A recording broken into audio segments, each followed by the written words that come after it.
जय हिंद दोस्तों, आप देख रहे हैं डिफेंस ज्ञान यूट्यूब चैनल। आज हम जानेंगे कि सैटेलाइट कंट्रोल्ड मशीन गन क्या होती है और किस देश ने इसका उपयोग किया है रिसेंटली। और दूसरा हम जानेंगे कि किस तरीके से नेपाल की जो सबसे ऊंची पर्वत चोटी है माउंट एवरेस्ट, उस पर चाइना किस तरीके से अपना दावा जताता जा रहा है। और जानेंगे कि जो ब्रिटेन है वो भारतीय ओशियन यानी जिसको हिंद महासागर कहते हैं या इंग्लिश में इंडियन ओशियन कहते हैं, उसमें अपना जो है कैरियर बैटल ग्रुप भेज रहा है।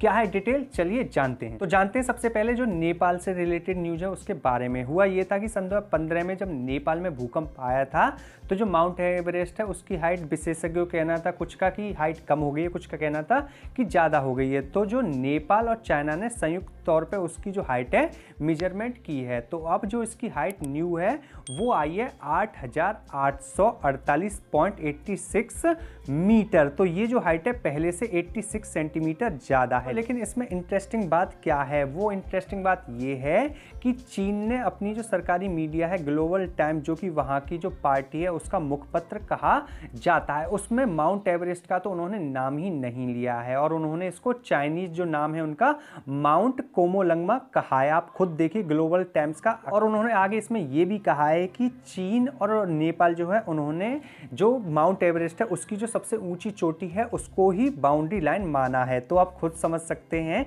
जो माउंट एवरेस्ट है ऑफिशियल तौर पे कब से जो है नेपाल का हिस्सा माना जाता है। लेकिन धीरे धीरे चाइना ने अब इस पे भी क्लेम करना चालू कर दिया। इससे पहले भी चाइना ने इसी तरीके की हरकत की थी।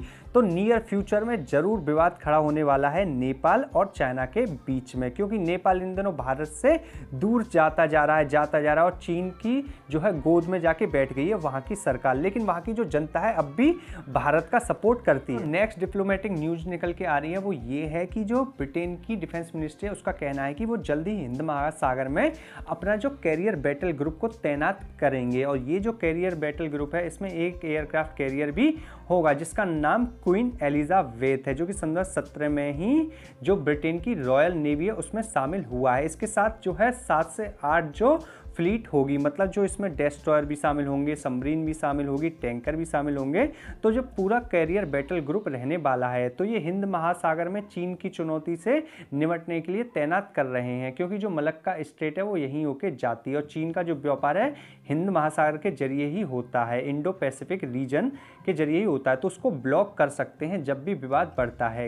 ये निकल के आ रही है ईरान की तरफ से। ईरान के जो टॉप न्यूक्लियर साइंटिस्ट है हाल ही में उनकी हत्या कर दी गई थी, उनका नाम था फखरीजादे। और इसमें जो ईरान की इन्वेस्टिगेशन एजेंसी उन्होंने इल्ज़ाम लगाया था इजराइल की जो मोसाद खुफिया एजेंसी उसके ऊपर। और अब उनका कहना है कि इजराइल ने उनकी हत्या करने के लिए सैटेलाइट कंट्रोल्ड मशीन गन का इस्तेमाल किया था। इसको इजराइल ने बहुत दूर से अपने देश से ही कंट्रोल किया था। आपसे क्वेश्चन किया, भारत को भी ऐसी ही सैटेलाइट कंट्रोल मशीन गन का इस्तेमाल एलओसी पे करना चाहिए जो भारत पाकिस्तान का बॉर्डर है वहां पे, ताकि जो हमारे ट्रूप्स हैं, जो सैनिक हैं, उनको फुट पेट्रोलिंग ना करनी पड़े, पैदल चल के पेट्रोलिंग ना करनी पड़े। उससे उनकी जो जान को खतरा होता है वो भी काफ़ी कम हो जाएगा। और एक कंट्रोल कमांड सेंटर हो, वहाँ से ही वो कैमरे की मदद से और इस प्रकार की जो मशीन गन है उनकी मदद से जो दुश्मन घुसपैठ करने की कोशिश करता है उसको उड़ा सके। तो इस पर क्या राय है कमेंट करके जरूर बताएं। अगर आपको वीडियो पसंद आई तो प्लीज़ इस वीडियो को लाइक करिए, शेयर करिए और चैनल को सब्सक्राइब करके बेल आइकन दबा लेना, क्योंकि हम आपके लिए ऐसी वीडियो लाते रहते हैं। मिलते हैं आपसे अगली वीडियो में, तब तक के लिए जय हिंद,